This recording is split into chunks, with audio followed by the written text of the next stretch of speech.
Ladies and gentlemen, in sports, people compete for money, the victory, the glory, the sportsmanship. In chess, we do mostly the same, and as a bonus, we play on the toilet, bullet, at 3 in the morning. Well, what happens when you beat someone 10 times in a row? If you beat someone 10 times in a row in anything, they become your child in that category. For example, in chess, if you beat someone 10 times in a row, they become your child. And that's what happened with this guy. We made a video on the channel called Serious Sans Chess Adoption. And today, I adopted another YouTuber, Twitch streamer, and 1300 ELO caliber player. The story is that after adopting someone else from the Liko server, who's currently playing on a mid-elo, his name is Kulbazar, I was scouring the internet for more YouTubers for the series. I found this guy called Anfior, and I decided to play him. And a couple days ago, I adopted him, and I'm making the video, so I will narrate you the game. It was pretty fun, and the journey lasted 2 weeks. His chat was a little annoying at times, saying just random moves that just did not even exist, but it's alright, we're here for the funnies, and we're here for the chess. And as always, we give a shout out to the person who is adopted in chess. Here's his username, links in the description if you want to go follow him. He will need it, trust me. He has become a third child. Let's get to the games. So we begin the first adoption chess match game with the move e4, c5. We have the Sicilian defense, knight f3, e6, and we have the delayed Alpine Sicilian. Now I have prep against this opening with a6, and after d4 we have d5. Now if you decide to push, you're brought into something that looks like a friends. I mean, maybe it will say like a friends in a little bit, like it will just it will say like a friends when I play queen b6. It doesn't, but it's basically a friends. If you take, we will be getting ourselves into exchange friend structure, and because I have experience with the friends defense, I actually know these lines. So knight f6 here we can take, it's fine, and knight takes and bishop e7. These positions are very draws, but by having him have an unfamiliarity with the opening and stuff like that, that was very weird to say that, but anything anyway. I give him this small little uneven terrain kind of thingy, like weird position with IQP, isolated queen spawn, castles 92. I mean, these are just standard moves, and we just trade down the pieces, and I had a 2-minute advantage to 1, which means I had an extra minute on the clock. He didn't.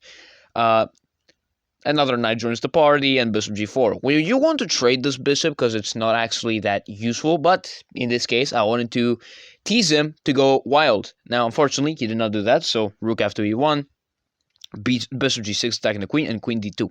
94, and as you can clearly see, these positions are just draws because of the nature of the opening. That's just the nature of the exchange friends defense. Queen e3, knight c6, and another trade will soon be coming, and there it is. It wasn't the greatest move. The better move was to bring the rook to the party.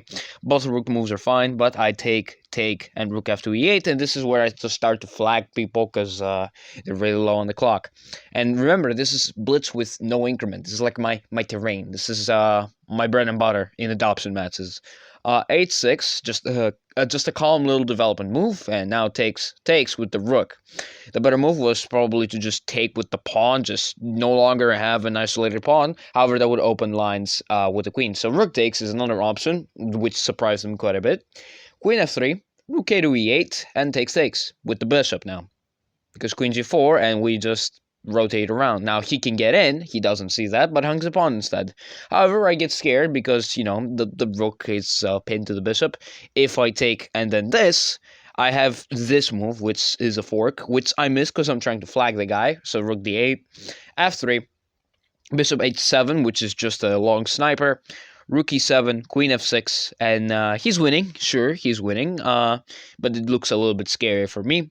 But rook takes b7, and because he just got so low time, he loses on time. And that's the first match. Not great conversion at the end, but when you're trying to flag somebody, when they have like 6 seconds on the clock, you probably should. Let's go to the next game. And now we begin the second game, which is just 9 more games left. With e4, I have the white pieces, and to a lot of you will be surprising, because I almost never play the move e4. Well, as it turns out, I just play either d4 or e4 the way I'm feeling. So Most of you know me as a d4 player, but sometimes when I feel like I need a bit of a variety in my life, I play some e4 games, and I have, like, for example, the good old Spanish. This is one of the openings that I've been recently studying, and recently stands for 6 months. So yeah, and another reason was I knew what he would play, d6, the perk defense. Now, I used to like the perk a lot back in the day when I was like 900. I even played it to the tournament, and I got destroyed. The perk is just not good. It used to be popular back in like the 60s and 70s, and probably even the 80s, but just not commonly at all, at especially the ultra elite level. But it's just a gambit of the center to try and get counter chances. It just doesn't work at all in this day and age. Like, bishop d3 is one of the things that I like to play, so I can keep the option of going pretty much crazy. Now, this is a King's Indian, but he doesn't know he's playing King's Indian, but he does play the move e5, which, since he doesn't know how to play King's Indian, because he constantly calls it the perk defense, I can just use that knowledge into my advantage. So, knight bd7 and knight to f3, and this position, if you don't know what you're doing here with black, you're gonna lose, because white has a dominant center, and almost already, white has an advantage. Now, b6, which is just a pointless move. I mean, the bishop doesn't have a future here. It's just going to look at the brick wall. Castles and bishop b7, h3, rook e8. Now, h3 is just one of the moves that my chess teacher on the chess club has recommended me, so the knight just cannot enter. Now, the knight can, however, enter the g3 square, but you will just have, not with that move, probably with like king here, or queen e1, both moves are fine, and you will just stop the infiltration of the knight. He doesn't see that. That's a little too complex. Bishop e3. Queen e7, queen d2, knight c5, bishop c2. I want to preserve the bishop pair because in the future the position will open up. Knight c takes e4, and if you clearly know chess, you can clearly see why I am talking like that, because this is just a blunder of the knight, and we just take the knight and we move on with life. c5. Now, you could play en passant here, it's actually the best move, but I wanted to be a super troll and I played rook c1 instead. Still completely winning. Now, I could have just, en passant, but just, like the way my center would look afterwards. Rook c1 and a3 to prevent any more movement. f5 is an idea, but you'll just move back. There's nothing. Queen d6, bishop h6, and again the move f5. Now, f5 is indeed played. So bishop b1, very, very Karpovian-looking move, just going all the way back. Bishop c2 would have been a much better alternative, or just taking this. But bishop b1 is the move chosen. e4. Bishop f4, counterattacking the queen, and now we just take, And the rest of the game is me converting the advantage and trying to convert. I did kind of mess it up a little bit here because I'm trying to flag him, but it's just easy moves for me. We give up a pawn for the funnies, and even though he's winning here, he runs out of time. So I played the move bishop b1 to just troll him a little bit, but yeah. Let's go to the third game. All right, we're at the next game. We have the this is the third game, I think. Yeah, this is the third game, and I have the black pieces: d4, knight f6, c4, g6, and ladies and gentlemen, let the fun begin as we play the move d5, entering the first ever Grunfeld defense on this channel in an adoption match. Because I've played the Grunfeld like a million times in this channel, and I've even made a video about it once. Okay, so the main concept of the Grunfeld is that you give your opponent a huge center and you try to break it apart very later on, or not very later on, because if you do that you're going to lose, so you got to immediately start breaking it apart. Bishop g5 is one of the lines, the Stockholm variation. Now the theory goes here, and there's just lines, but I go for bishop g7, which is my blitz special. Knight f3, however, he doesn't fall for the stuff. This is the Petrosian system, which I've heard about it before. I've seen it a couple of times when they just don't take your pawn. Castles, e3, c5, just essentially going for the Grunfeld plan. This is one of the concepts of the Grunfeld, just giving up 2 pawns. You can give up 2 pawns and win the game. C takes d5, knight takes d5, bishop e2, knight takes. The better move would have been h6, kicking out the bishop, but that's a little hard to understand. The point is that after this, you can also just keep an eye on an attack incoming there, as well as giving up the spawn for insane, development. In this case, you're actually losing. So yeah, knight takes c3, however, pawn takes, pawn takes, pawn takes, and we just have a very regular looking position with after bishop g4 especially. h3 bishop takes here. And I have a -1 advantage because here. And after this, you're gonna think that this is just losing a rook, right? Not so fast, because this just loses 2 pieces for it. The 2 bishops are actually better than the rook. And in the long run, we're gonna use the extra material, I mean, not extra material, the 2 pieces, to essentially bull the king, because 4 pieces versus 3, who's gonna win? Probably the person with the 4 pieces. Because the 2 minor pieces are 9 times out of 10 always better than a rook. Anyway, castles. He doesn't take the stuff. Of course, some people will just call me crazy for blundering in parentheses bishop takes b7, but it's not quite a blunder because it's leading to the line with the 2 pieces for the rook. Anyway, castles and knight to c6, we immediately covered that. Rook a b1, rook a b8, mutual agreement, and now we just have a comfortable 1 minor piece advantage. Rook f to c1 and queen to f6. And after queen here, we just support the knight with threat and discovery. He hangs his queen, but I don't see it because essentially you just simplify into this endgame where you're just completely dominating. But I felt a little bit of pity, and I decided to go with knight to e5 instead, which also makes sense. Now after queen takes, rook takes, bishop here, rook takes pawn. The only move is actually not this. However, I still have like an advantage in a couple of moves. Queen takes f3. But after this, obviously you can't take as, you know, you get it. Just king z7, and there's just nothing. And after this, we got check, bishop a3, rook c3, and bishop b4 ending the game because he runs out of time. And Dark Viper, please get out of my YouTube channel. I'm joking. I love you. Anyway, let's go to the 4th game. 4th game. At this point, his chat is starting to get a little toxic. This is what happens with those chess adoption matches. If you're trying to adopt someone's favorite streamer, for example, this one, there was some people that were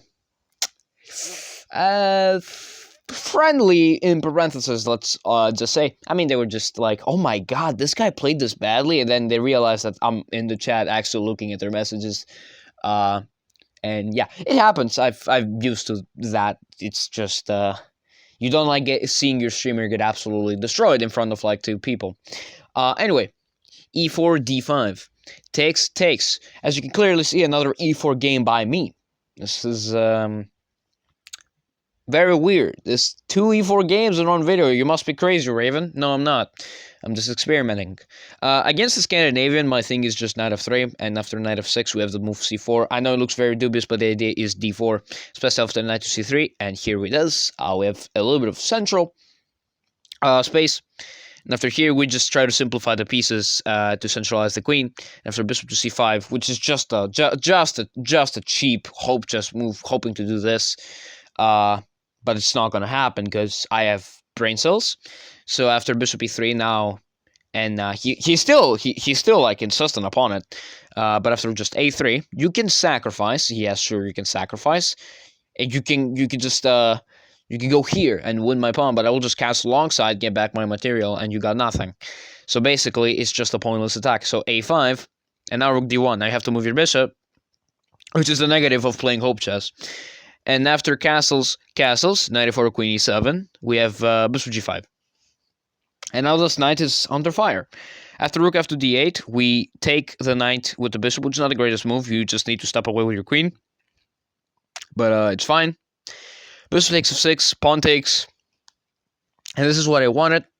Queen to c3, f5, knight g3, king f8.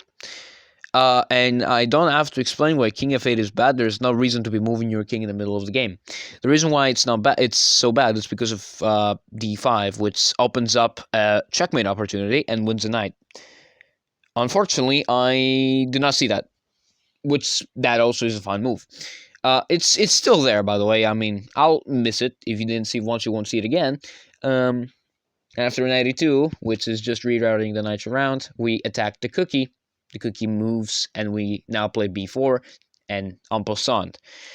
I don't know why this guy did not know that en passant is a move. I guess he didn't know it. I mean, you're 1300 and you don't know what en passant is. Now get hit with it, and we win a knight.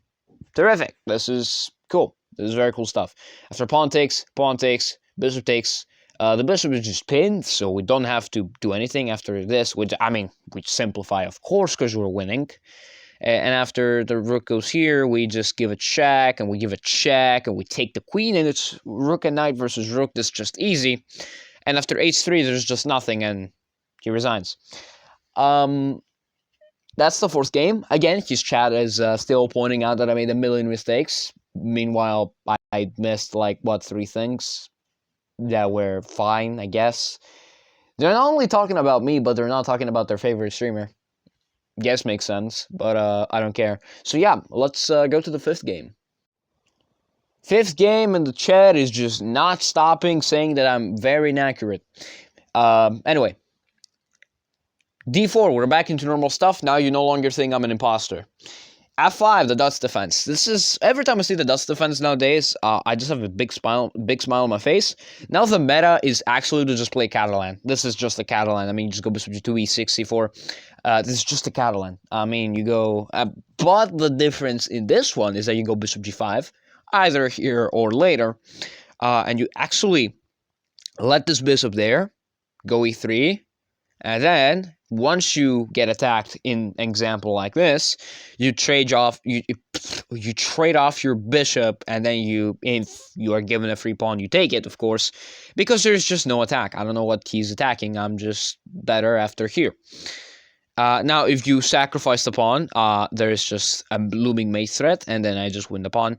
So queen f6 instead, which does God knows what, queen h5, and after here, basically sacrificing 2 pawns for something. I don't know what that something is. I was calculating if there's like a mate, if there's anything else, but unfortunately there's nothing, so queen takes, g takes, and I mean, you can clearly tell something went wrong, because, yeah, you can clearly tell something went wrong in this game. After this, and this, and this, and... But... I wanted to feel a little bit of pity. So instead of taking the rook, I took the bishop. I felt a little bit of pity for the guy. And for his chat. Just constantly pointing him out. Like random attacking moves. Like after this move, after here, you have g5. It's starting an attack. I'd like you to find the next move for black. So yeah, his chat was smoking the good stuff, I think. Knight takes d7, rook b d8, and c5. I give away the knight to him, of course, and this is just a winning endgame because up a million pawns. And his chat is still continuing to spite like nonsense attacks, which just don't work. I don't know why they do that. But king g7, he just moves his king back and forth, and rook c8, and he loses on time. And you would lose anyway, because this endgame is just completely winning. And utterly winning, I'd say. But yeah, that's the 5th game. With 5 more games. So ladies and gentlemen, buckle up. Now we'll move on to the 6th game. You thought I was crazy for playing 2 e4 games. Well, let me tell you something. In this position, he has the white pieces. I'd always go for the move c5. Unfortunately, I played a friends. Yes, as you can clearly see, we're mixing up the repertoire here. Because I wanted a little bit of variety, and I wanted to see what this guy plays against other openings, except Sicilians and d4 Catalan, Queen's Gambit position. I just wanted a little bit of a variety for this chess adoption match, because all the time in the previous adoption match, which was with Series Ends, who was my first chess child, I only played like a Catalan and like a Sicilian and a destroy and just a huge counter to the London system. This is pretty much what I played, so I just wanted to mix it up here with the French defense, d4, d5, and exchange friends.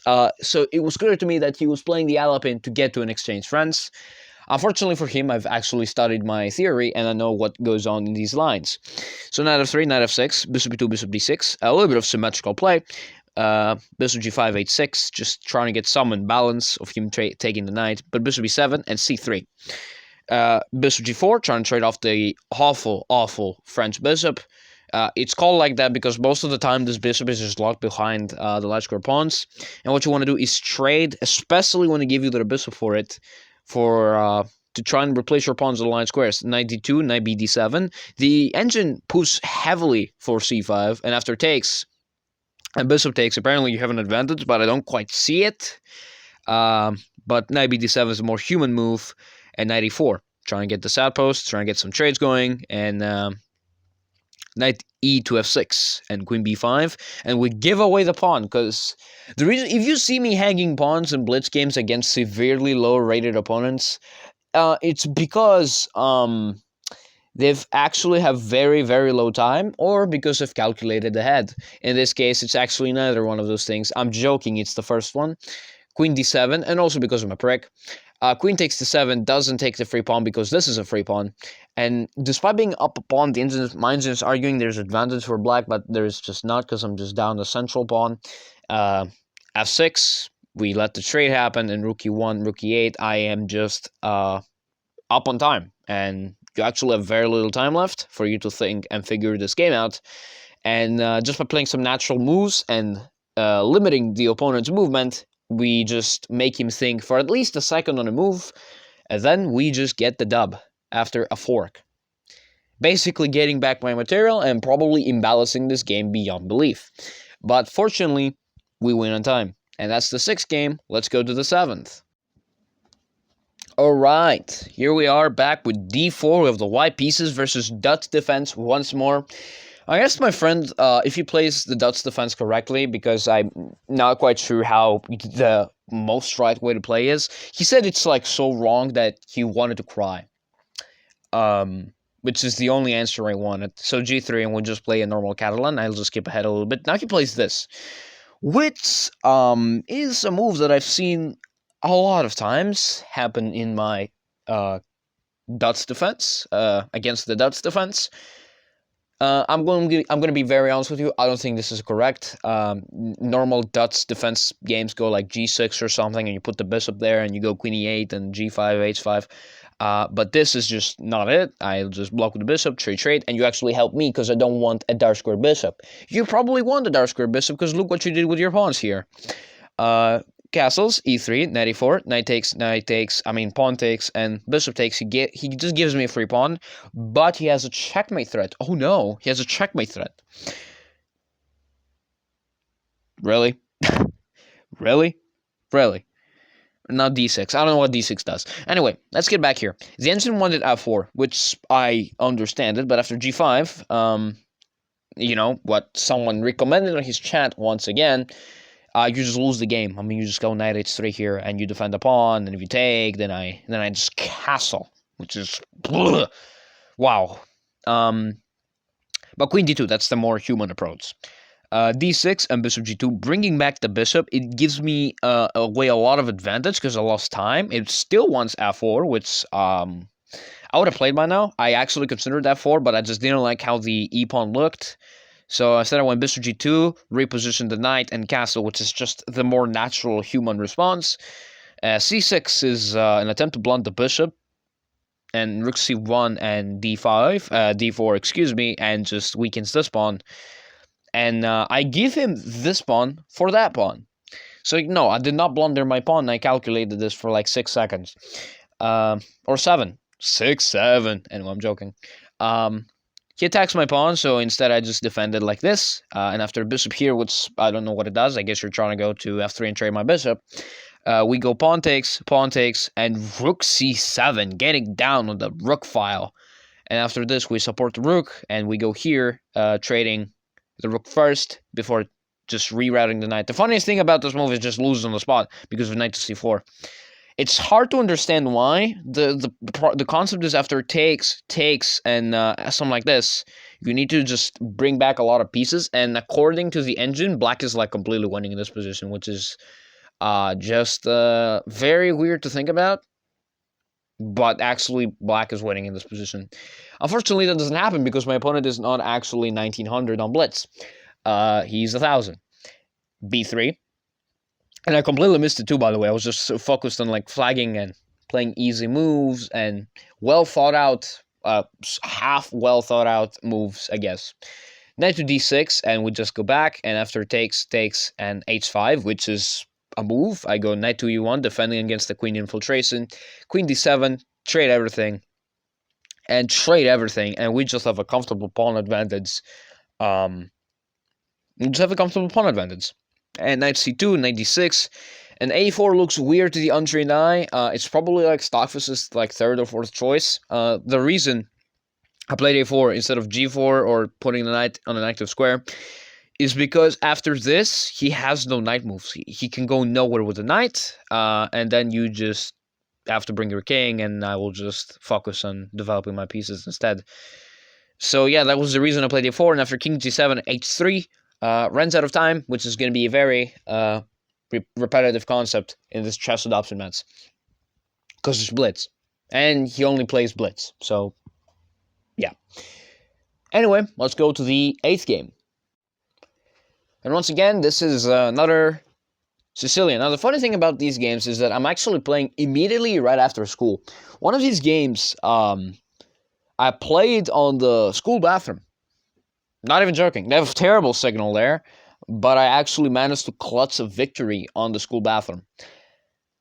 Terrific. This is actually the game I clutched the victory in. Anyway, without further ado, let's go ahead.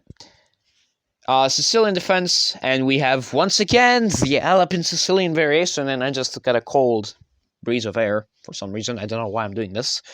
It's like 20 degrees Celsius. For you Americans, it's probably just like 70, 80 Fahrenheit. I don't know, you do the conversions. I decided to play a different line. After this, we go c4. It's a different line, different approach. A line that I like to try out against newbie players. Takes. And my prep is after these moves, and bishop b7, and knight to c6. And after rook e1 castles b3, we just go attacking the bishop. We take the bishop, and we go there, supporting the pawn chain. Takes. Okay. So we got some queens and pawns. He has a passed pawn, but all is fine. Knight bd2 and b5, a4, a6, takes. We have the hanging pawn structure, and there is a reason I probably will contemplate playing this line ever again, because of the structure, pretty much. But it's fine. The game is still equal. Queen to c2, queen d7. Rook a b1, rook takes, and rook b8, defending the pawn chain. And in this, actually, we need to preserve the light square bishop so we can support the pawn chain. Bishop d5, queen f4. Let me tell you, in this game, he actually thought for quite a bit. More than usual. He would spend a lot more time. I don't know if he was not confident or not, but yeah. Knight to e5, and knight takes, d takes, rook a8. This is just a severe splitting of the structure, and we actually get an advantage. After rook d1 is giving away the entire file, bishop c6, and f4. This opens up a lot of attacking possibilities for the king, and bishop c5 check is one of them. Just make the king move away from the center, so we can start bringing our own in the future. h6 is just a calm little move. Bishop g4, and king f8, bring the king. Knight f3, knight d4, and we take, and we just, after rook d8, he lost in time once more. It wasn't a terrible defense. I'll contemplate if I'll play it again against like a chess adoption match once more. But yeah, that was pretty fun. Let's go to 2 more games. The 9th game. Let's begin with another Sicilian, but this time we have a close Sicilian, and a6 is the top engine move in Lichess at like a mid-depth. And b5, we're taking the center. He goes b4, chat. This line is horrible, but guess what? I'm also horrible. I was experimenting with this line. I know this is like the best, and you go like queen c7 or bishop b7. Both moves are fine. Bishop b7 is more important because you can defend the rook. I just want to try out this line to see if it worked. It doesn't, so I'll just stop playing it completely. G3 and c takes here, and bishop takes the free pawn. Now there is this, which I calculated, but you just defend. They have to go back, and it's just a for c imbalance. Bishop b2 though, and we get to preserve the advantage of the pawn, and knight to f3 and bishop e7. A bit of a too much move, I would also argue, but I wanted to do this. I could, of course, play my little setup, just my little setup. If you can do it, I do it. And I did it, so... Yeah, I pretty much play my setup, and guess what? Blunders immediately. Takes. Oh, castles, I'm sorry. 94, huge exchange, I'm going to be completely honest with you. Queen to b7. Now, this was a deep move. Queen b7 is a huge idea, which I spent 12 seconds on it. I spent 12 seconds on it. I'm allergic to bad moves. The idea of Queen b7 is that I pin the knight, and if you go and create a mate threat, as happens in the game, there is the incredible bishop f6, and since you can just take with the knight, there are like universes where, let's say you go here, and queen to g4 is a threat, and you go here, there are lines where these things are possible. So Queen b7 is actually an idea. Now, what happens if you just, let's say in this move, you move away with your king? Well, you lose precious time, and I'm actually in time to create my own counterplay. For example, rook a to c8, and if you try to do the same thing again, there is actually the move e5, which is wild. I spent a while calculating this, okay? I spent like 12 seconds, and I was calculating the lines fast. Queen g4. Bishop f6, and now there's just no universe that, like, if you take and take, actually, I'm the one making threats on your knight. So yeah, that's the point. But he plays a mysterious rook a2, which God knows what it does. God knows what. Bishop takes b2, rook takes knight f6, and we just pick up the knight. And now we can also just take over the c-file, and we can also just attack the pawn, put pressure to it. In the future, we'll attack it.